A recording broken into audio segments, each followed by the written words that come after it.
What we hope to trigger through this video series is a truth-telling justice commission here for Western Australia, an independent process governed through that commission, which will allow the voices of West Australian First Nations people to be heard through a process that will be respected, understood, and taken seriously. There should be a framework that is structured so that a series of recommendations are looked at in a very serious perspective and taken to say, well, we're not just collecting data, we're actually getting information that needs to be acted on. Truth-telling is about being honest about where this country's come from as a way of understanding and ultimately healing on that path to reconciliation. Truth-telling is a process of connection.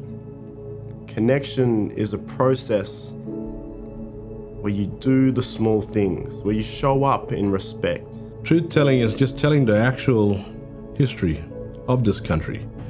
That means all of it, not just, sugarcoating what is Australia, but it's telling of all the massacres, everything that happened to the Aboriginal people, things that make the general public of this nation uncomfortable. The truth, well, you can't change the truth. It can never be altered. The truth is, like people say, there's their truth, your truth, and the truth.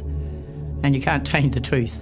Truth-telling for me is exactly as it sounds. It's about the true history of the place in which we reside, which is here in Western Australia.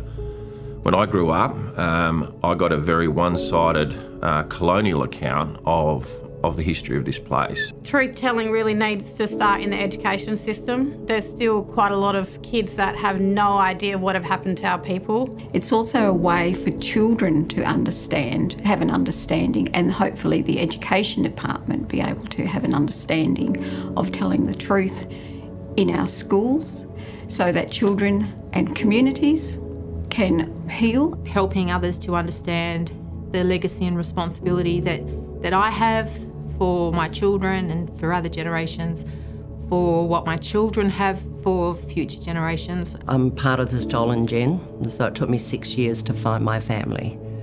So I went through all the historical documents and the stuff I saw was pretty damn appalling. We need to have some serious truth-telling. The West Australian government need to do something because it's just going to go on and go on and go on. The only way that we will truly change as a community is if we all embrace the past and start to respond to what's happened in a proactive way.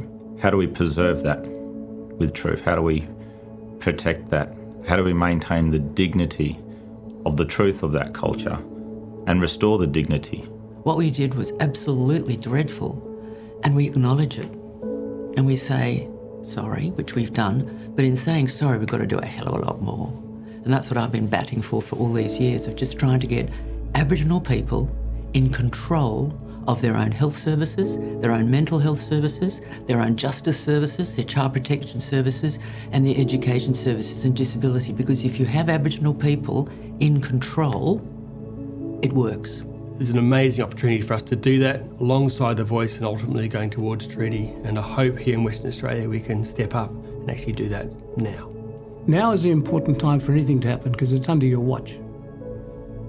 You cannot say we'll do this in the future, we'll do this in the past, because now is now.